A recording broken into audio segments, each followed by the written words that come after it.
EyePlus training സൊല്യൂഷൻ്റെ പുതിയൊരു വീഡിയോയിലേക്ക് ഏവർക്കും സ്വാഗതം. നമ്മൾ ഇന്നേ ദിവസം ഡിസ്കസ് ചെയ്യാനായിട്ട് പോകുന്നത് ഓർഗനൈസേഷണൽ ബിഹേവിയർ എന്ന് പറയുന്ന ഒരു ടോപ്പിക്കാണ്. നമ്മളിന്ന് അതിൻ്റെ ഒരു ഇൻട്രൊഡക്ഷൻ പാർട്ടാണ് നമ്മൾ ജസ്റ്റ് നോക്കി പോകുന്നത്. നിങ്ങൾക്ക് ഈ ഭാഗമൊക്കെ ജസ്റ്റ് വായിച്ചൊരു ഐഡിയ ലഭിക്കുവാൻ വേണ്ടിയിട്ടാണ്. കാരണം കുറേ പേർക്കും OBയെ പറ്റി ഒരു ഐഡിയ ഇല്ല. ഒരു പക്ഷേ നിങ്ങൾ ഹ്യൂമൻ റിസോഴ്സിനെ പറ്റിയിട്ട് നിങ്ങൾക്ക് അറിയാമായിരിക്കാം, അതേപോലെ തന്നെ നമുക്ക് മാർക്കറ്റിങ്ങിനെ പറ്റി അറിയാം, ഫൈനാൻസിനെ പറ്റി അറിയാം, ഓൾറെഡി HR-നെ പറ്റി ഞാൻ പറഞ്ഞു കഴിഞ്ഞു, സ്ട്രാറ്റജിക് മാനേജ്മെൻറ്റിനെ പറ്റി അറിയാം. പല ആളുകളും ഓർഗനൈസേഷണൽ ബിഹേവിയർ എന്ന് പറയുന്ന പേപ്പർ PGക്കോ ഡിഗ്രിക്കോ പഠിച്ചിട്ടില്ലാത്തവരാണ്. നിങ്ങൾ പഠിച്ചിട്ടുള്ളവരുടെ അറിവിന് വേണ്ടിയിട്ടാണ് ഞാൻ പറയുന്നത്.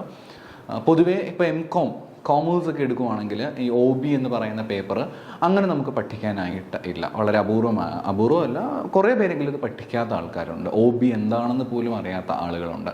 ബാക്കിയുള്ള സബ്ജക്റ്റിനെ പറ്റി നമുക്കൊരു ധാരണയുണ്ട്. പലരും ഹ്യൂമൻ റിസോഴ്സ് മാനേജ്മെൻറ്റ് തന്നെയാണ് OB. വാട്ട് ഈസ് OB അത് കൃത്യമായിട്ടറിയാം. പക്ഷേ OBക്കകത്ത് എന്താണ് പഠിക്കാനായിട്ടുള്ളത്, OB എന്ന് പറഞ്ഞാൽ എന്താണ്, ഇതിനെപ്പറ്റി ഒരു ക്ലാരിറ്റി ഉണ്ടായിരിക്കത്തില്ല. ഹ്യൂമൻ റിസോഴ്സ് മാനേജ്മെൻറ്റ് തന്നെയാണ് OB എന്ന് വിശ്വസിക്കുന്ന ആളുകളും വളരെ വളരെ കൂടുതലാണ്. അപ്പോൾ അതുകൊണ്ട് നമുക്ക് അതിനെ കണക്ട് ചെയ്തുകൊണ്ടൊരു ഐഡിയ ആദ്യം ഉണ്ടാക്കിയെടുക്കണം.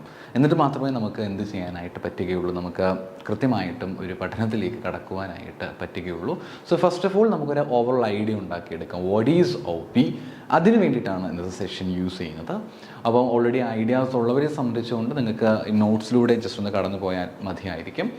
ബിക്കോസ് ഓൾറെഡി ഉണ്ട്. ഈ നോട്ടൊക്കെ ജസ്റ്റ് ഒരു ഇൻട്രൊഡക്ഷന് വേണ്ടിയിട്ടാണ്. ഞാൻ പറഞ്ഞല്ലോ, OBയെ പറ്റി അറിയാത്ത ആളുകൾക്ക് ഒരു ഇമ്പോർട്ടൻസ് കൊടുക്കാൻ വേണ്ടിയിട്ടാണ്. നിങ്ങൾക്ക് OBയെ പറ്റി നല്ല ധാരണയുണ്ട്, എന്താണ് നിങ്ങൾ ഓൾറെഡി OB പഠിച്ചിട്ടുണ്ടെങ്കിൽ തീർച്ചയായിട്ടും നിങ്ങൾക്ക് വേണമെങ്കിൽ ഇത് സ്കിപ്പ് ചെയ്യാനായിട്ട് പറ്റും. അങ്ങനെ സ്കിപ്പ് ചെയ്യാൻ ഞാൻ ആവശ്യപ്പെടത്തില്ല.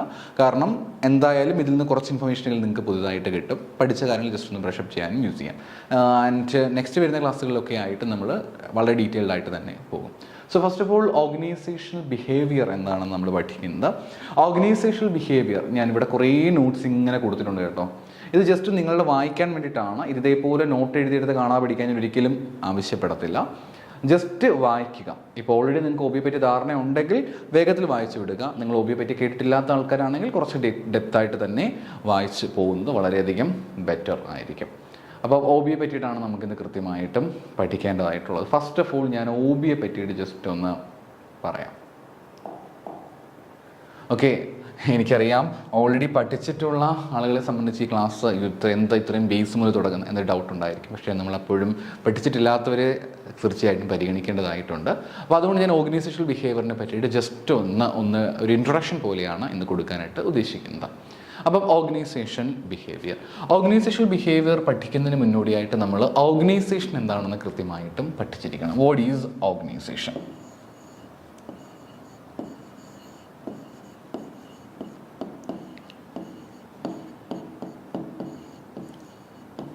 എന്താണ് ഓർഗനൈസേഷൻ എന്ന് പറയുന്നത്?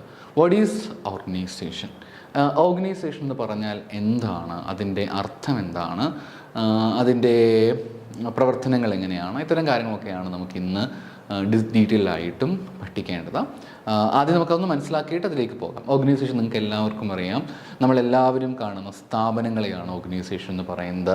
അതൊരു പക്ഷേ ബിസിനസ് ഓർഗനൈസേഷൻ ആകാം,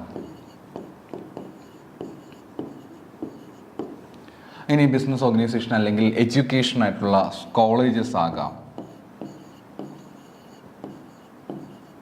ഇനി അതുമല്ല എങ്കിൽ സ്കൂൾസ് ആകാം,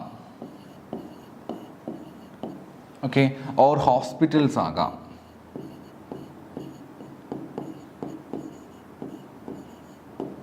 സോ എന്ത് വേണമെങ്കിലും എന്തായിട്ട് വരാം, ഓർഗനൈസേഷൻസ് ആയിട്ട് വരാം. എല്ലാം സ്ഥാപനങ്ങളാണല്ലേ, സ്ഥാപനങ്ങൾ ഇഷ്ടം പോലെയുണ്ട്. അപ്പം ഒരു സ്ഥാപനത്തെയാണ് നമ്മൾ ഓർഗനൈസേഷൻ എന്ന് പറയുന്നത്. അപ്പോൾ അതിൽ ഞാൻ കൂടുതൽ ഡീറ്റെയിലേക്ക് പോകേണ്ട കാര്യം വരുന്നില്ല. സ്ഥാപനങ്ങൾ എന്താണെന്ന് ഞാൻ കൃത്യമായിട്ടും ഇവിടെ ഡീറ്റെയിൽഡ് ആയിട്ട് മെൻഷൻ ചെയ്തിട്ടുണ്ട്. പക്ഷേ നമുക്ക് വേണ്ടത് ഓർഗനൈസേഷൻ എന്താണെന്നുള്ളതല്ല. ഓർഗനൈസേഷൻ തന്നെ പല ക്ലാസിഫിക്കേഷൻസ് ഉണ്ടല്ലേ. നമ്മൾ +1 കൃത്യമായിട്ടും പഠിക്കുന്ന ഒരു ക്ലാസിഫിക്കേഷൻ തന്നെയാണ്.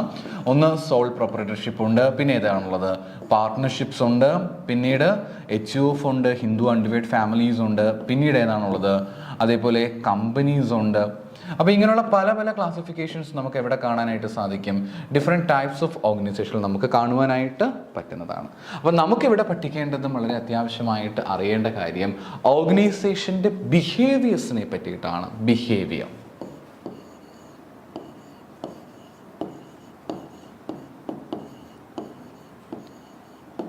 ബിഹേവിയേഴ്സിനെ പറ്റിയിട്ടാണ്. ബിഹേവിയർ എന്ന് പറഞ്ഞു കഴിഞ്ഞാൽ പെരുമാറ്റം എന്ന അർത്ഥമാക്കുന്നത്. കേട്ടല്ലോ, പെരുമാറ്റം എന്നുള്ളതാണ് ബിഹേവിയർ എന്ന വാക്ക് കൊണ്ട് അർത്ഥമാക്കുന്നത്. നമുക്ക് ഓരോ സ്ഥലത്തും ഓരോ രീതിയിലാണ് നമ്മൾ പെരുമാറേണ്ടത്. നമ്മളൊരിക്കലും നമ്മുടെ വീട്ടിൽ പെരുമാറുന്നത് പോലെ എവിടെ പെരുമാറാൻ പാടില്ല. നമ്മൾ വർക്ക് ചെയ്യുന്ന സ്ഥാപനങ്ങളിൽ നമ്മൾ പെരുമാറാനായിട്ട് പാടില്ല. അധ്യാപകരാണ് അല്ലെങ്കിൽ അധ്യാപകരാകാൻ പോകുന്നവരാണ് നിങ്ങൾ ഓരോ ആൾക്കാരും. നിങ്ങൾക്ക് തന്നെ അറിയാമല്ലോ, നമ്മളുടെ ബിഹേവിയേഴ്സ് എന്ന് പറഞ്ഞിരിക്കുന്നത് അത്രയും അറ്റ്മോസ്റ്റ് ഇമ്പോർട്ടൻ്റ് ആണ്. കുറേ കാര്യങ്ങൾ മനുഷ്യനാണ്, തീർച്ചയായിട്ടും നമുക്ക് വിഷമങ്ങളും ദുഃഖങ്ങളും പ്രശ്നങ്ങളും പ്രയാസങ്ങളും ടെൻഷൻസും എല്ലാം ഉണ്ടാകും, സ്വാഭാവികമാണ്, അതിനകത്തല്ല പറയുന്നത്. എന്നാലും നമ്മളുടെ പൊതു പെരുമാറ്റം എന്ന് പറയുന്നത് എത്രത്തോളം ക്രൂഷ്യലാണ് നിങ്ങൾ ചിന്തിച്ച് നോക്കിയേ.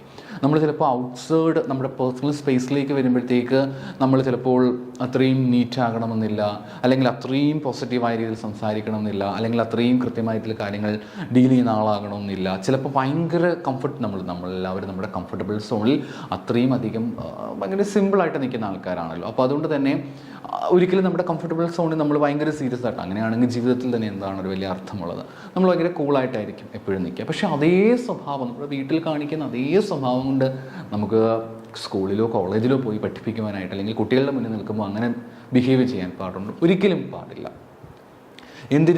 ഏതിനും വാശി പിടിക്കുന്ന ഒരു വ്യക്തി, നിസ്സാര കാര്യങ്ങൾക്ക് പോലും ചിലപ്പോൾ നമ്മൾ നമ്മുടെ വീട്ടിൽ വാശി പിടിക്കുന്നുണ്ടായിരിക്കാം. അതേ സ്വഭാവം കൊണ്ട് പിള്ളേരുടെ മുന്നിലേക്ക് പോകാനായിട്ട് പറ്റുമോ? അല്ലെങ്കിൽ നമ്മൾ പെട്ടെന്ന് തന്നെ ചിലപ്പോൾ ഭയങ്കര ദേഷ്യപ്പെടുന്ന ആളായിരിക്കാം ഇവിടെ നമ്മുടെ വീടുകളിലൊക്കെ. അതേ സ്വഭാവം കൊണ്ട് നമുക്ക് കോളേജിൽ പോയി കുട്ടികളുടെ മുന്നിൽ കാണിക്കാൻ പറ്റുമോ?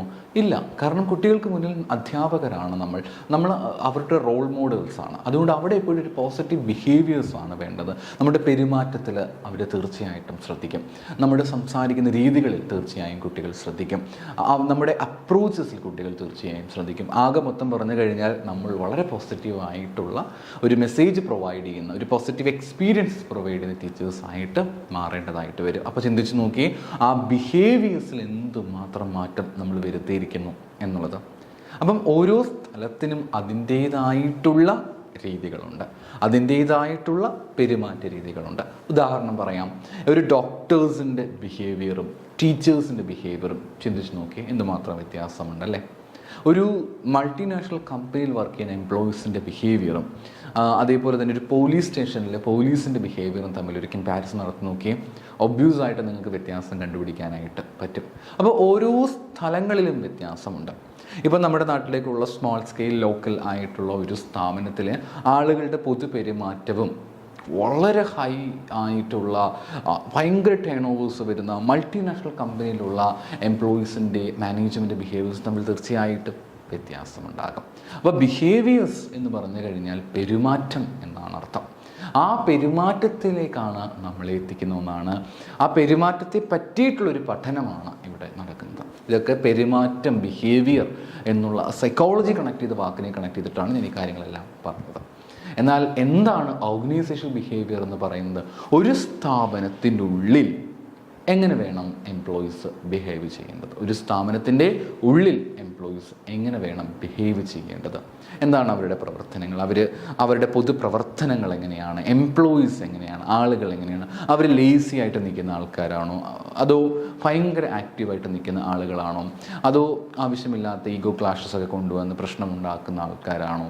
അൺവാണ്ടഡ് കോമ്പറ്റീഷൻ നമുക്കറിയാം. ചില സ്ഥലങ്ങളിൽ പോകുമ്പോഴത്തേക്ക് എംപ്ലോയീസ് തമ്മിൽ വളരെ കൗഡിയൽ റിലേഷൻഷിപ്പ് ആയിരിക്കും, ഫ്രണ്ട്ലി ആയിരിക്കും, ലൈക്ക് എ ഫാമിലി പോലെ ആയിരിക്കും ഉണ്ടായിരിക്കുക.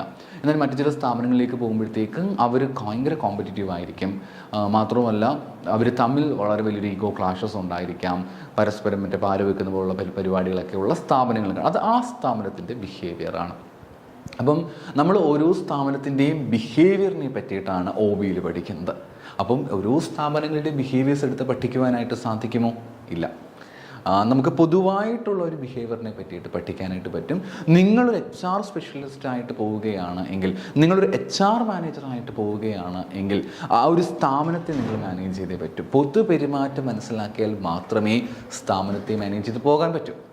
ഇതേ കാര്യം നിങ്ങളുടെ ക്ലാസ് മുറിയുമായിട്ട് ബന്ധപ്പെട്ടുകൊണ്ട് ഒന്ന് ചിന്തിച്ച് നോക്കിയേ. ക്ലാസ് മുറിയുമായിട്ട് ബന്ധപ്പെട്ട് നമുക്ക് ചിന്തിക്കുമ്പോൾ കുറച്ചും കൂടെ കണക്ട് ചെയ്ത് കാണുവാനായിട്ട് പറ്റും. എല്ലാ ക്ലാസ്സും ഒരുപോലെയല്ല, നിങ്ങൾ ആദ്യം അത് മനസ്സിലാക്കേണ്ടതായിട്ട് ഉണ്ട്. ഞാനിത് വളരെ ഡീറ്റെയിൽഡ് ആയിട്ട് ഇൻട്രൊഡക്ഷൻ നൽകുന്നത് ഒരു പക്ഷേ ഓൾറെഡി OBയെ പറ്റി അറിയുന്നവർക്ക് കുറച്ച് ബോറിംഗ് ആയിട്ട് ഫീൽ ആകും. പക്ഷെ ഞാൻ പറഞ്ഞല്ലോ, ഇത് OB ആദ്യമായിട്ട് കേൾക്കുന്നവരുണ്ട്, OB ആദ്യമായിട്ട് പഠിക്കാൻ പോകുന്നവരുണ്ട്. അപ്പോൾ അവരെ സംബന്ധിച്ച് അവർക്കൊരു നല്ല ബേസ് ഉണ്ടെങ്കിൽ മാത്രമേ ഇനി വരുന്ന ക്ലാസ്സുകൾ നന്നായിട്ട് അവർക്ക് മനസ്സിലാവുകയുള്ളൂ. അതുകൊണ്ടാണ് കേട്ടോ ഞാൻ ഒരല്പം ഡീറ്റെയിൽഡ് ആയിട്ട് തന്നെ OBയിൽ പോകുന്നത്. ബട്ട് നിങ്ങൾ ഓൾറെഡി കേട്ടവർക്കാണെങ്കിൽ ജസ്റ്റ് ഈ കാര്യം ജസ്റ്റ് ഒന്ന് കേട്ട് പോകാവുന്ന കാര്യങ്ങൾ മാത്രമേ ഉള്ളൂ. ഓക്കെ, ഞാൻ ക്ലാസ് മുറിയെ പറ്റിയിട്ടാണ് പറഞ്ഞുകൊണ്ടിരുന്നത്. ഒരു ക്ലാസ് മുറിയിലേക്ക് നമ്മൾ കയറി ചെല്ലുമ്പോഴത്തേക്ക് എല്ലാ ക്ലാസ് മുറിയും ഒരേപോലെയാണെന്ന് നിങ്ങൾ ചിന്തിക്കരുത്.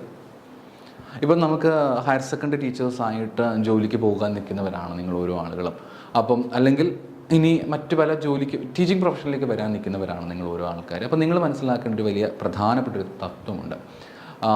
എല്ലാ സ്റ്റുഡൻസും ഒരേപോലെയല്ല, എല്ലാ എൻവയോൺമെൻറ്റുകളും ഡിഫറെൻ്റ് ആണ്. നിങ്ങൾ ഒരിക്കലും നമ്മൾ ബിഎഡിനൊക്കെ പഠിക്കുന്ന പോലെ, ബിഎഡിനൊക്കെ വിചാരിക്കുന്ന പോലെ എല്ലാ ക്ലാസ് മുറിയിൽ ചെന്ന് നമുക്ക് ഒരേപോലെ അങ്ങനെ നമുക്ക് ഒരിക്കലും പറ്റണമെന്നില്ല. നിങ്ങൾ മികച്ചൊരു അധ്യാപകൻ, നന്നായിട്ട് പഠിപ്പിക്കാൻ കഴിവുള്ള ഒരു അധ്യാപകനാണ് എന്ന് പറഞ്ഞിട്ട് യാതൊരു കാര്യവുമില്ല. കുട്ടികളെ ഡിപ്പെൻഡ് ചെയ്ത് മാത്രമേ നിങ്ങൾ ടീച്ചിങ് നിങ്ങൾക്ക് എക്സ്പോഷർ എത്രയുണ്ടെന്ന് പറയാൻ പറ്റുകയുള്ളൂ.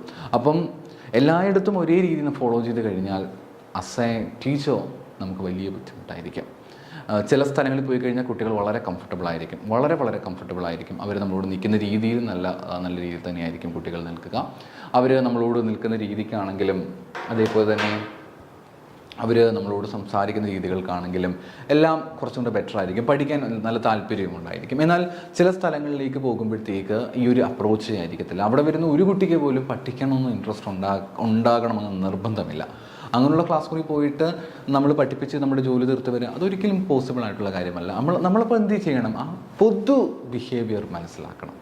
1-2 കുട്ടികളുടെ പ്രശ്നമായിരിക്കത്തില്ല, ക്ലാസ്സിൻ്റെ പ്രശ്നമാണ്, അവർ ജീവിക്കുന്ന ചുറ്റുപാടുകളുടെ ബുദ്ധിമുട്ടുകളാണ്. അപ്പോൾ ആ പൊതു ബിഹേവിയർ മനസ്സിലാക്കി അതനുസരിച്ച് കാര്യങ്ങൾ മുന്നോട്ട് കൊണ്ടുപോകേണ്ടത് വളരെ അത്യാവശ്യമായിട്ടുള്ള കാര്യമാണ്. അതേ കാര്യമാണ് കേട്ടോ ഞാൻ വീണ്ടും പറയുന്നത്. അപ്പോൾ ഓർഗനൈസേഷണൽ ബിഹേവിയർ എന്ന് പറഞ്ഞാൽ ഏതാണ്ട് ഇതേപോലെ തന്നെയാണ് നമുക്ക് കാണാനായിട്ട് പറ്റുക. ഒരു സ്ഥാപനത്തിൻ്റെ പൊതു ബിഹേവിയർ ചില സ്ഥലങ്ങളിൽ ഭയങ്കര സ്ട്രിക്റ്റ് ആയിരിക്കും, അപ്പോൾ അവിടുത്തെ ബിഹേവിയർ ഡിഫറെൻ്റ് ആയിരിക്കും. ചില സ്ഥലങ്ങളിൽ ഭയങ്കര ലിബറൽ ആയിരിക്കും, അവിടുത്തെ ബിഹേവിയർ ഡിഫറെൻ്റ് ആയിരിക്കും. അപ്പം ഓരോ സ്ഥലത്തിൻ്റെയും പ്രത്യേകതകൾ അനുസരിച്ചുകൊണ്ട്, ഓരോ സ്ഥലത്തിൻ്റെയും പ്രത്യേകതകൾ മനസ്സിലാക്കിക്കൊണ്ട് നമുക്ക് ഈ ബിഹേവിയർ കൃത്യമായിട്ടും അറിയുവാനായിട്ട് സാധിക്കും. അപ്പോൾ അതിനെയാണ് നമ്മൾ ഓർഗനൈസേഷണൽ ബിഹേവിയർ എന്നുള്ളത് പറയുന്നത്. OB നമ്മൾ അതിനെ കൃത്യമായിട്ട് നമ്മൾ OB എന്ന പേരിൽ അറിയപ്പെടുന്നത്. ആ ഒരു ഇത് വെച്ചിട്ടാണ് OB എന്ന് പറയുന്നത്. നമ്മുടെ ഇന്നത്തെ ക്ലാസ് വീണ്ടും പറയുന്നു ഒരു ഇൻട്രൊഡക്ഷൻ ക്ലാസ് ആയിട്ടാണ് കണക്കാക്കുന്നത്.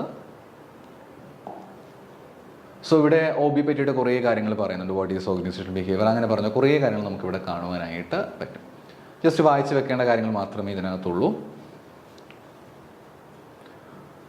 ആദ്യത്തെ ഒരു ഇൻട്രൊഡക്ഷനിൽ നമ്മൾ സ്ഥാപനങ്ങളെ പറ്റി പറയുകയാണ്. എന്താണ് ഓർഗനൈസേഷൻ, എന്താണ് മാനേജ്മെൻറ്റ്, വായിച്ച് വെക്കുക, വായിച്ച് വിടുക, അത്രയേ ഉള്ളൂ. പെട്ടെന്ന് വായിച്ച് വിടാനായിട്ട് പറ്റും. ഓർഗനൈസേഷൻ എന്ന് പറഞ്ഞാൽ എന്താണ്, വാട്ട് ഈസ് ഓർഗനൈസേഷൻ, അങ്ങനെയുള്ള ചോദ്യങ്ങളൊന്നും എക്സാമിനേഷൻ പോയിന്റ് ഓഫ് വ്യൂവിൽ നിങ്ങൾക്ക് പ്രതീക്ഷിക്കേണ്ടതായിട്ട് ഇല്ല. ഒരു സ്ഥാപനം ഉണ്ടാകണമെങ്കിൽ തീർച്ചയായിട്ടും അത്യാവശ്യമായിട്ടുള്ള കാര്യം തന്നെയാണ്. ഓർഗനൈസേഷൻ്റെ പ്രധാനപ്പെട്ട നീഡിനെ പറ്റിയിട്ടൊക്കെ ജസ്റ്റ് കൊടുത്തിട്ടുണ്ട്. ഓർഗനൈസിങ് എന്ന് പറയുമ്പോഴത്തേക്ക് ഇവിടെ പറഞ്ഞിട്ടുണ്ട് നമ്മളെല്ലാ കാര്യങ്ങളും ഒന്ന് പ്രോപ്പറായിട്ട് അറേഞ്ച് ചെയ്ത് പോവുക എന്നുള്ളതാണ് ഓർഗനൈസിങ്ങിനെ പ്രധാനമായിട്ടും ഉദ്ദേശിക്കുന്നത്. കുറേ കാര്യങ്ങളെ പറ്റി ഇതിൽ പറയുന്നുണ്ട്. ഓർഗനൈസിങ്ങിൻ്റെ പ്രധാനപ്പെട്ട സ്റ്റെപ്പുകളെ പറ്റിയിട്ട് ഇതിലൂടെ കടന്നു പോകാനായിട്ട് പറ്റും. ഒന്ന്, ലക്ഷ്യങ്ങൾക്ക് വലിയ പ്രാധാന്യമുണ്ട്. ഒബ്ജക്റ്റീവ്സ്, ലക്ഷ്യങ്ങൾക്ക് വലിയ പ്രാധാന്യം നമുക്ക് എവിടെ കാണാൻ സാധിക്കുന്നു?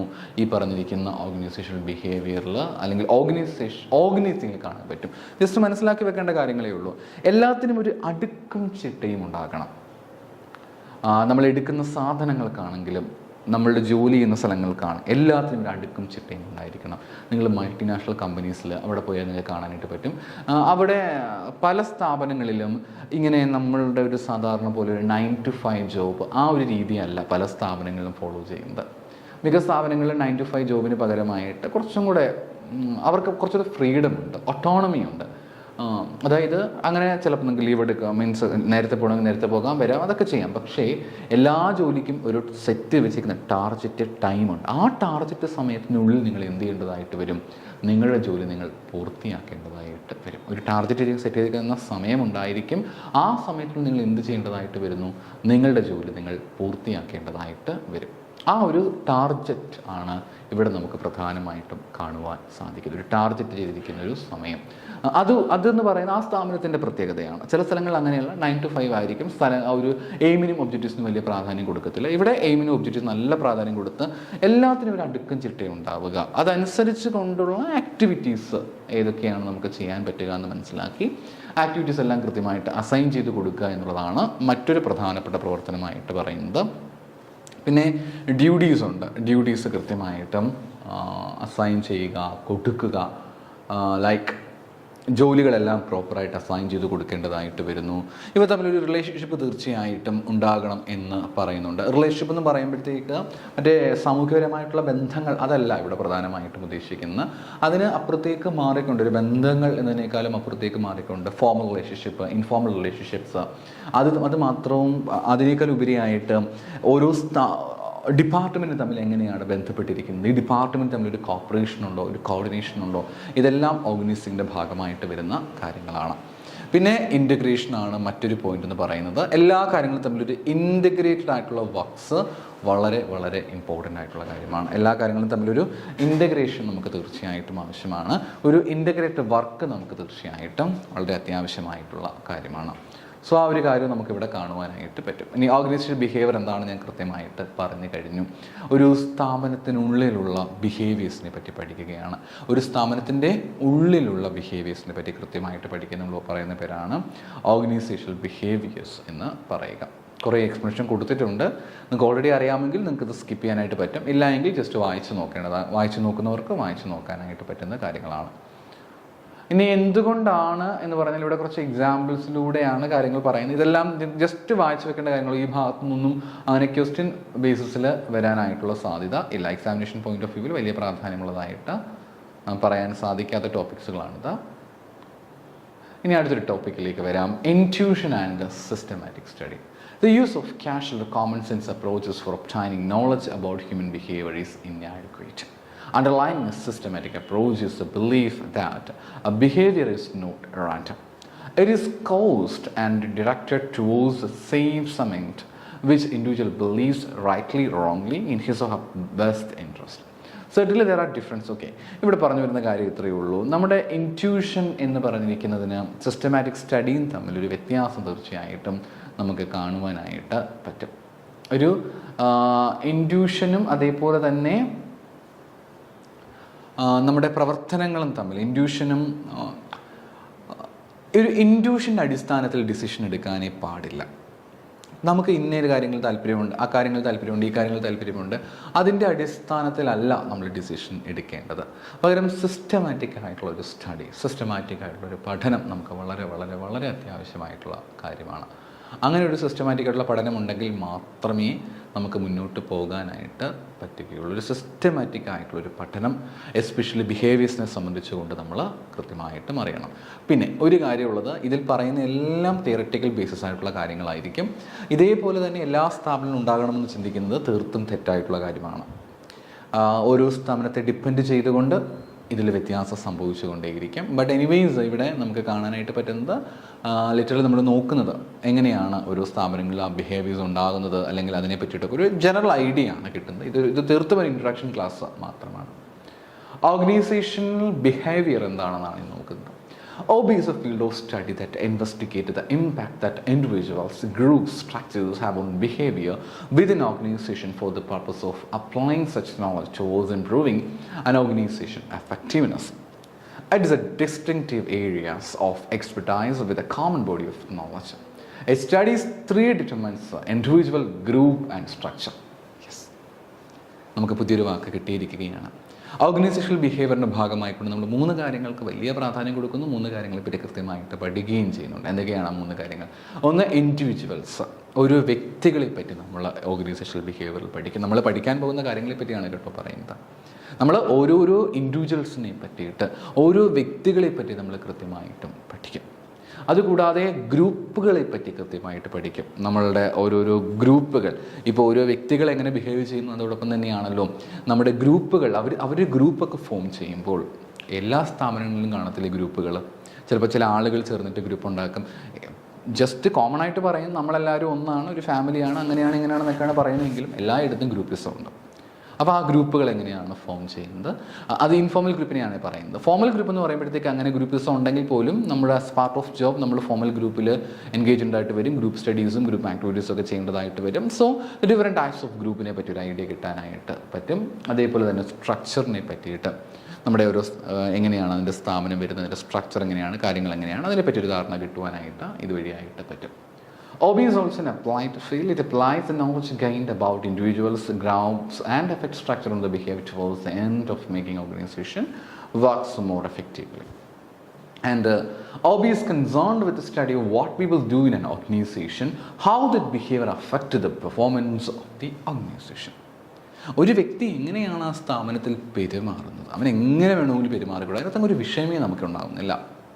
പക്ഷേ അവൻ പെരുമാറുമ്പോൾ ആ പെരുമാറുന്നത് മൂലം എന്ത് എഫക്റ്റാണ് ഉണ്ടാകുന്നത്? ഇപ്പോൾ അയാൾ വളരെ നെഗറ്റീവായിട്ടുള്ളൊരു വ്യക്തിയാണെന്ന് കരുതി നോക്കി, നെഗറ്റീവായിട്ടുള്ളൊരു വ്യക്തി അവിടെ വന്ന് ഭയങ്കര നെഗറ്റിവിറ്റി നമുക്ക് തന്നുകൊണ്ടേയിരിക്കുകയാണ്. സ്വാഭാവികമായിട്ടും ഇങ്ങനൊരു ആളെ ആ സ്ഥാപനത്തിൽ നിർത്തിക്കൊണ്ട് പോയി കഴിഞ്ഞാൽ എല്ലാവരെയും അത് ദോഷകരമായിട്ട് ബാധിക്കും. അതുകൊണ്ട് അത് നമുക്കൊരിക്കലും അക്സെപ്റ്റ് ചെയ്യാനായിട്ട് പറ്റുകയില്ല, അംഗീകരിക്കുവാനായിട്ട് നമുക്ക് സാധിക്കുകയില്ല. അതുകൊണ്ട് തന്നെ നമുക്ക് OB തീർച്ചയായിട്ടും നമ്മുടെ ഓർഗനൈസേഷൻ്റെ പെർഫോമൻസിനെ ആ ഒരു ബിഹേവിയർ എങ്ങനെ ബാധിക്കുന്നു എന്നുള്ള കാര്യം പോലും നമുക്കിതിൽ കണക്കാക്കാനായിട്ട് പറ്റും. OB includes A core topics. ഇനി OBയിൽ നമ്മൾ പഠിക്കേണ്ട കാര്യങ്ങൾ എന്തൊക്കെയാണെന്ന് കേട്ടോ പറയുന്നത്. ഒന്ന് മോട്ടിവേഷൻ എന്നുള്ള കാര്യം OBയിൽ ഉണ്ടാകും. നമ്മൾ പഠിച്ചിട്ടുള്ള മോട്ടിവേഷൻ തിയറി, ഇൻഡിവിജ്വൽ മോട്ടിവേഷൻ, അത് എന്നൊക്കെ പറഞ്ഞിട്ടുള്ള കാര്യങ്ങൾ അത് കൃത്യമായിട്ടും ഇതിനകത്ത് വരുന്ന കാര്യം തന്നെയാണ്. ലീഡർഷിപ്പ്, പവേഴ്സ്, ഓക്കെ, ചില ആൾക്കാർക്ക് കുറച്ച് പവേഴ്സ് ഉണ്ടായിരിക്കും, ഡിഫറെൻറ്റ് ടൈപ്സ് ഓഫ് പവേഴ്സ്, അതൊക്കെ എക്സാമിനേഷന് ചോദിച്ച് കണ്ടിട്ടുണ്ട്, അതൊക്കെ നമ്മൾ ഇതിനകത്ത് പഠിക്കും. ഇൻ്റർപേഴ്സണൽ കമ്മ്യൂണിക്കേഷൻ, ആളുകൾ തമ്മിലുള്ള സംസാരം എന്തൊക്കെയാണ്, അതേപോലെ സ്ട്രക്ചർ പ്രോസസ്സ്, അങ്ങനെയുള്ള കുറേ കാര്യങ്ങൾ പഠിക്കും. പെർസെപ്ഷനെ പറ്റി പഠിക്കും. കോൺഫ്ലിക്റ്റുകൾ, വഴക്കുകൾ എല്ലാ സ്ഥാപനങ്ങളിലുള്ളതാണല്ലേ, അങ്ങോട്ടും ഇങ്ങോട്ടും ഈഗോ ക്ലാഷസിൻ്റെ പേരിലൊക്കെ വഴക്കുകളൊക്കെ ഉണ്ടാകും. അതെല്ലാം നമ്മൾ OBക്കകത്താണ് പഠിക്കുന്നത്. അത് OBയിൽ നമ്മൾ കൃത്യമായിട്ടും ഡീൽ ചെയ്യുന്ന കാര്യമാണ്. OB എന്ന് പറയുമ്പോഴത്തേക്ക് കുറേ കാര്യങ്ങളിൽ നിന്നും എടുത്തിട്ടുണ്ട്. ജസ്റ്റ് ഒരു ബിഹേവിയർ പല ഡിസിപ്ലിൻ എടുത്തതേ ഉള്ളൂ. You can skip it. Historical evolution of organisational behaviour just ഒന്ന് മനസ്സിലാക്കി വെക്കാം ആളുകളെ പറ്റിയിട്ടൊക്കെ. ഞാൻ പറഞ്ഞല്ലോ, ഇത് വളരെ ബേസ് ആയിട്ടുള്ള, നമ്മൾ 1, 2, 3 ക്ലാസ്സസിലേക്ക് വരുമ്പോഴത്തേക്ക് അവയെല്ലാം വളരെ ബേസ് ആയിട്ടുള്ള കാര്യങ്ങളാണ് എക്സ്പ്ലെയിൻ ചെയ്തു പോകുന്നത്. ഇത് ഓൾറെഡി നന്നായിട്ട് അറിയുന്നവരെ സംബന്ധിച്ചുകൊണ്ട് നിങ്ങൾക്ക് വേണമെങ്കിൽ ഒരു 1 to 3 ക്ലാസ്സസോളം നമ്മൾ ഇൻട്രൊഡക്ഷനാണ് കൊടുക്കുക. കാരണം OB അറിയുന്നവരെ സംബന്ധിച്ച് നിങ്ങൾക്ക് വലിയ ബുദ്ധിമുട്ടുണ്ടാകത്തില്ല, അറിയാത്ത ആളുകളെ സംബന്ധിച്ച് ഭയങ്കര ബുദ്ധിമുട്ടായിരിക്കും. OB എന്താണെന്ന് പോലും അറിയാത്ത ആളുകൾക്ക് നമ്മൾ OBയിലെ പല കോൺസെപ്റ്റുകൾ എടുത്ത് പറയുമ്പോഴത്തേക്ക് അതെന്താണെന്ന് അറിയാൻ ഇച്ചിരി ബുദ്ധിമുട്ടായിരിക്കും. അതെന്താണെന്ന് മനസ്സിലാക്കുന്നതിൽ ഒരുപാട് സമയം വരും. പക്ഷേ അത്രയും സമയം നമുക്കില്ലാത്തതുകൊണ്ട് തന്നെ 2 or 3 ക്ലാസ്സിലായിട്ട് OBയെ പറ്റി ഒരു ഓവർ ഐഡിയ തരാം. ദെൻ ആഫ്റ്റർ നമുക്ക് OBയെ പറ്റി ഡീറ്റെയിൽഡ് ആയിട്ട് അതിലോരോ കോൺസെപ്റ്റുകളും പഠിച്ചു പോകാം. ഇനി ഹിസ്റ്റോറിക്കൽ എവല്യൂഷനെ പറ്റിയിട്ടാണ് പറഞ്ഞിരിക്കുന്നത്. കുറേ കാര്യങ്ങളെ പറ്റി നമുക്കത് വഴി കിട്ടുമെന്നൊക്കെ പറയുന്നത്. എന്നാലും 3 ആൾക്കാരെ പറ്റി കൃത്യമായിട്ട് പറയുന്നുണ്ട്. ഈ ഓർഗനൈസേഷണൽ ബിഹേവിയർ വലിയ കോൺട്രിബ്യൂഷൻ നൽകിയിട്ടുള്ള 3 ആളുകളെ പറ്റി നമ്മൾ കൃത്യമായിട്ട് മനസ്സിലാക്കണം. ഒന്ന് ആദം സ്മിത്ത്, വളരെ പരിചയമുള്ള പേരാണ്. ചാൾസ് ബാബേജ് ഉണ്ട്, അതേപോലെ തന്നെ റോബർട്ട് ഓവൻ ഉണ്ട്. 3 ആളുകളാണ് കേട്ടോ. ഇതുവരെ വളരെ ഫേമസ് ആയിട്ടുള്ള ആളുകൾ തന്നെയാണ്, നമുക്ക് വളരെ സുപരിചിതമായിട്ടുള്ള ആളുകൾ തന്നെയാണ് ഈ 3 ആൾക്കാർ. ആദം സ്മിത്തും ചാൾസ് ബാബേജും റോബർട്ട് ഓവനുമാണ് 3 പ്രധാനപ്പെട്ട ആളുകൾ. ആദം സ്മിത്ത് എന്ന് പറയുമ്പോഴത്തേക്ക് ദ വെൽത്ത് ഓഫ് നേഷൻ എഴുതിയിട്ടുണ്ടായിരുന്ന വ്യക്തിയാണ് 1776. അദ്ദേഹം കൃത്യമായിട്ട് പറയുന്നുണ്ട്, വർക്ക് ആപ്ലിക്കേഷൻ ഇൻഡസ്ട്രിയെ പറ്റി കൃത്യമായിട്ട് പറയുന്നുണ്ട്. ഇവിടെ പറഞ്ഞിരിക്കുന്ന കാര്യം ഓരോ ആളുകളെ പറ്റിയിട്ടാണ് കൃത്യമായിട്ടും ഇവിടെ കൊടുത്തിട്ടുള്ളത്. ജസ്റ്റ് സിംപ്ലി ഹിസ്റ്റോറിക്കലായിട്ട് പറഞ്ഞു പോകുന്നത് മാത്രമേ ഉള്ളൂ.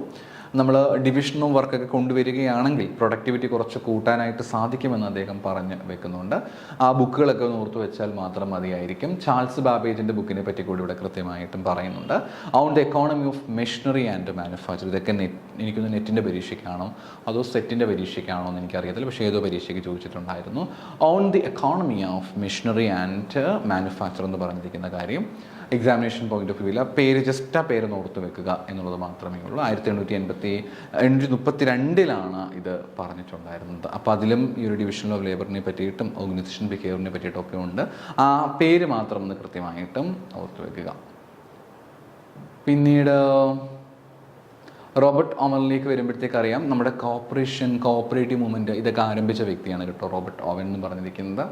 അദ്ദേഹം കൂടുതലായിട്ടും ലേബറിൻ്റെ ഇമ്പ്രൂവ്മെൻറ്റ്സിനും മറ്റുമൊക്കെ ആയിട്ട് കൊടുക്കുന്നുണ്ട്. പിന്നെ അദ്ദേഹം ഏറ്റവും കൂടുതൽ നന്നായിട്ട് ശ്രമിച്ചിട്ടുണ്ടായിരുന്ന ഒരു കാര്യമെന്ന് പറഞ്ഞിരിക്കുന്നത് ചൈൽഡ് ലേബർ ഒഴിവാക്കുക. അതിനുവേണ്ടി അദ്ദേഹം കുറേ കാര്യങ്ങളൊക്കെ ചെയ്തിട്ടുണ്ടായിരുന്നു. പബ്ലിക് എഡ്യൂക്കേഷൻ ഇമ്പ്രൂവ് ചെയ്യാൻ വേണ്ടിയിട്ട് അങ്ങനെ കുറേ കാര്യങ്ങൾക്ക് ഇദ്ദേഹം വലിയ ഇമ്പോർട്ടൻസ് കൊടുത്തിട്ടുണ്ടായിരുന്ന വ്യക്തിയാണ്.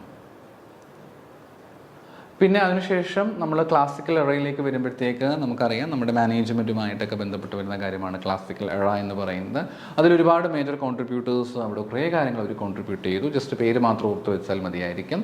Federico Taylor, Henry Fayol, Max Weber, അതേപോലെ തന്നെ മേരി പാർക്കർ ഫോളറ്റ് പോലെയുള്ള ആളുകൾ, ചെസ്റ്റർ ബെർണാഡ് പോലെയുള്ള മാനേജ്മെൻറ്റ് തിങ്കേഴ്സ് ഓർഗനൈസേഷണൽ ബിഹേവിയറിന് ഒരുപാട് കോൺട്രിബ്യൂഷൻ നൽകിയിട്ടുണ്ടെന്നാണ് പറയുന്നത്. പിന്നെ സയൻറ്റിഫിക് മാനേജ്മെൻറ്റിനെ പറ്റി പറയുമ്പോഴത്തേക്ക് നമുക്കറിയുന്ന പോയിൻ്റാണ് ഫെഡറിക് ടൈലർ അല്ലെങ്കിൽ FW ടൈലറാണ് ഇത് കൊണ്ടുവന്നിട്ടുണ്ടായിരുന്നത്. എങ്ങനെയാണ് ഒരാൾക്ക് നമുക്ക് നമ്മുടെ ജോബ് ഇമ്പ്രൂവ് ചെയ്യാനായിട്ട് പറ്റുക, അതാണ് പ്രധാനമായിട്ടും ഇവിടെ നോക്കുന്നത്. ഒരു വ്യക്തിയുടെ ജോബ് നമുക്ക് എങ്ങനെ ഇമ്പ്രൂവ് ചെയ്യുവാനായിട്ട് പറ്റും, അതായത് എങ്ങനെ സയൻറ്റിഫിക് ആയിട്ട് ഇമ്പ്രൂവ് ചെയ്യാനായിട്ട് പറ്റും. വെറുതെ കുറേ ഐഡിയാസ് വെച്ചിട്ടല്ല, കുറേ ഇൻറ്റ്യൂഷൻസ് വെച്ചിട്ടല്ല, പകരം സയൻറ്റിഫിക് ആയിട്ട് നമുക്ക് ഏതൊക്കെ സയൻറ്റിഫിക് ടെക്നിക്സിലൂടെ അല്ലെങ്കിൽ നമുക്ക് ഏതൊക്കെ സയൻറ്റിഫിക് മെത്തേഡിലൂടെ നമുക്ക് ഈ പറഞ്ഞിരിക്കുന്ന ബിഹേവിയേഴ്സ് ഇമ്പ്രൂവ് ചെയ്ത് കൊണ്ടുവരാൻ പറ്റും, അല്ലെങ്കിൽ ആളുകളുടെ പ്രൊഡക്ടിവിറ്റി എങ്ങനെ ഇമ്പ്രൂവ് ചെയ്യാൻ പറ്റും എന്നുള്ളതാണ് അദ്ദേഹം കൂടുതലായിട്ട് ഫോക്കസ് ചെയ്തത്. അതിൻ്റെ ഭാഗമായിക്കൊണ്ട് തന്നെ അദ്ദേഹം കുറേ ടെക്നിക്കുകളും മെത്തേഡ്സും മറ്റുമൊക്കെ തീർച്ചയായിട്ടും കൊണ്ടുവന്നിട്ടുണ്ടായിരുന്നു. അപ്പം സയൻറ്റിഫിക് മാനേജ്മെൻറ്റുമായിട്ട് ബന്ധപ്പെട്ട് വരുന്ന ആളാരാണ് എന്നുള്ളത് ഓൾറെഡി മാനേജ്മെൻറ്റ് പഠിച്ചത് തന്നെയാണ്. എന്നാലും ജസ്റ്റ് സൂചിപ്പിച്ച് വെച്ചേക്കുക, സയൻറ്റിഫിക് മാനേജ്മെൻറ്റുമായിട്ട് ബന്ധപ്പെട്ട് വരുന്ന വ്യക്തിയാണ് FW ടൈലർ എന്ന് പറയുന്നത്. FW ടൈലറാണ് സയൻറ്റിഫിക് മാനേജ്മെൻറ്റുമായിട്ട് ബന്ധപ്പെട്ട ഐഡിയാസും ആ ഒരു വലിയ കാര്യങ്ങളൊക്കെ കൊണ്ടുവന്ന വ്യക്തിയാണ് FW ടൈലർ എന്ന് പറയുന്നത്. അദ്ദേഹത്തിൻ്റെ ഒരു വലിയ കോൺട്രിബ്യൂഷൻ അതിനകത്ത് ഉണ്ടായിരുന്നെന്ന് കൃത്യമായിട്ട് നമുക്ക് ഓർക്കാം. പിന്നെ അഡ്മിനിസ്ട്രേറ്റീവ് തിയറിയാണ് അടുത്ത ഒന്നായിട്ട് പറയുന്നത്. അഡ്മിനിസ്ട്രേറ്റീവ് തിയറി ആരാണ് കൊണ്ടുവന്നത് എന്നുള്ളതാണ് നിങ്ങൾ ഓർത്ത് വെക്കേണ്ടതായിട്ടുള്ള കാര്യം. ഹെൻറി ഫയോളാണ് ഈ പറഞ്ഞിരിക്കുന്ന അഡ്മിനിസ്ട്രേറ്റീവ് തിയറി എന്ന് പറഞ്ഞിരിക്കുന്ന കോൺസെപ്റ്റ് കൊണ്ടുവന്നിട്ടുണ്ടായിരുന്നത്. ഇതിൽ പരീക്ഷയ്ക്ക് എപ്പോഴും ചോദിക്കുന്ന ഒരു പോയിൻ്റാണ് പ്രധാനമായിട്ടും എന്തൊക്കെയാണ് management functions as per Henry Fayol കൊണ്ടുവന്നതനുസരിച്ച് ഏതൊക്കെയാണ് പ്രധാനപ്പെട്ട മാനേജ്മെൻറ്റ് ഫങ്ഷൻസ് എന്നുള്ള ക്വസ്റ്റ്യൻ പരീക്ഷകൾക്ക് ചോദിച്ച് കാണുന്നുണ്ട്. പ്ലാനിംഗ് ഉണ്ട്, ഓർഗനൈസിംഗ് ഉണ്ട്, കമാൻഡിംഗ് ഉണ്ട്, കോർഡിനേറ്റിംഗ് ഉണ്ട്, അതേപോലെ കൺട്രോളിംഗ്. ഈ 5 കാര്യങ്ങളാണ് പ്രധാനമായിട്ടുള്ളത്. ഏതൊക്കെയാണ്? Planning, organising, commanding, coordinating and controlling. 5 ഫംഗ്ഷൻസാണ്. ആ 5 ഫംഗ്ഷൻ കൃത്യമായിട്ടും പഠിക്കണം. അതുകൂടാതെ ഹെൻറി ഫയോൾ കോൺട്രിബ്യൂട്ട് ചെയ്തിട്ടുണ്ടായിരുന്ന പ്രധാനപ്പെട്ട മാനേജ്മെൻറ്റ് പ്രിൻസിപ്പിൾസ് ഏതാണെന്ന് കൂടി കൃത്യമായിട്ടും ഓർക്കണം. കുറേ പ്രിൻസിപ്പിൾസ്, ഒരു 14 പ്രിൻസിപ്പിൾസാണ് അദ്ദേഹം കോൺട്രിബ്യൂട്ട് ചെയ്തിരിക്കുന്നത്. ഡെപ്തായിട്ട് പോയി പഠിക്കാൻ ആവശ്യപ്പെടുന്നില്ല, ജസ്റ്റ് എന്താണെന്നൊന്ന് മനസ്സിലാക്കി വെച്ചാൽ മാത്രം മതി. Division of labour, authority, discipline, unity of command, unity of direction, remuneration, subordination of individual interest, centralization, scalar chain, order, equity. ഇതിൽ സ്കാലാർ ചെയിൻ എന്ന് പറഞ്ഞിരിക്കുന്ന കാര്യം മാത്രമാണ് നമുക്ക് ഇമ്പോർട്ടൻ്റ് ആയിട്ട്. ഇതൊക്കെ മാനേജ്മെൻറ്റ് അണ്ടറിൽ വരുന്നത് കൊണ്ടാണ് കേട്ടോ ഞാൻ ഇതിലേക്ക് അധികം പോകാത്തത്. Order, equity, stability, initiative and esprit de corps. അപ്പം ഇതിൽ ഈ പറഞ്ഞിരിക്കുന്ന കാര്യങ്ങളെല്ലാം കൃത്യമായിട്ട് തന്നെ പഠിച്ചു വെക്കേണ്ടത് അത്യാവശ്യമായിട്ടുള്ള കാര്യമാണ്. എന്തൊക്കെയാണോ 14 പ്രിൻസിപ്പിൾ ഏതൊക്കെയാണെന്ന് ജസ്റ്റ് ഒന്ന് വേഗത്തിൽ നമുക്ക് പറഞ്ഞു പോകാം. ഡിവിഷൻ ഓഫ് ലേബർ ഉണ്ട്, അതേപോലെ തന്നെ അതോറിറ്റി ആൻഡ് റെസ്പോൺസിബിലിറ്റി ഉണ്ട്, ഡിസിപ്ലിൻ എന്നുള്ള കാര്യമുണ്ട്, unity of command, unity of direction, then after remuneration, subordination of individual interest, centralization, scalar chain, order, equity, then stability, initiative, esprit de crops പോലെയുള്ള ഇത്തരം കാര്യങ്ങളാണ് നമുക്കിതിനകത്ത് പറയാനായിട്ട് ഉള്ളത്. അപ്പം ഈ പറഞ്ഞ ഇത്രയും ഭാഗത്തുനിന്ന് ഞാൻ പറഞ്ഞല്ലോ OB എന്താണ് എന്നുള്ളൊരു ഐഡിയ കിട്ടുക എന്നുള്ളതാണ് പ്രധാനമായിട്ടും ലക്ഷ്യമായിട്ട് വെച്ചിരിക്കുന്നത്. OB എന്ന് പറയുമ്പോഴത്തേക്ക് ഒരു സ്ഥാപനത്തിനുള്ളിലെ ബിഹേവിയർ എങ്ങനെയാണ്, സ്ട്രിക്റ്റ് ആയിട്ടാണോ, ഫ്രീ ആയിട്ടാണോ, ഡെമോക്രാറ്റിക് ആയിട്ടാണോ, ഓട്ടോക്രാറ്റിക് ആയിട്ടാണോ, എങ്ങനെയാണ് അവരെല്ലാവരും പൊതുവായിട്ട് പെരുമാറുന്നത്, അതാണ് OBയിൽ നമുക്ക് കാണുവാനായിട്ട് പറ്റുന്ന കാര്യം. HR-ഉമായിട്ട് ഒരുപാട് കണക്ട് ചെയ്ത് വരുന്നൊരു ടോപ്പിക്കാണിത്. കൃത്യമായിട്ടിത് പഠിക്കേണ്ടതായിട്ട് ഉണ്ട്. എല്ലാം ഒന്ന് ഓടിച്ച് നന്നായിട്ട് മനസ്സിലാക്കുക. മറ്റൊരു വീഡിയോയുമായി നമുക്ക് വീണ്ടും കാണാം. Thank you.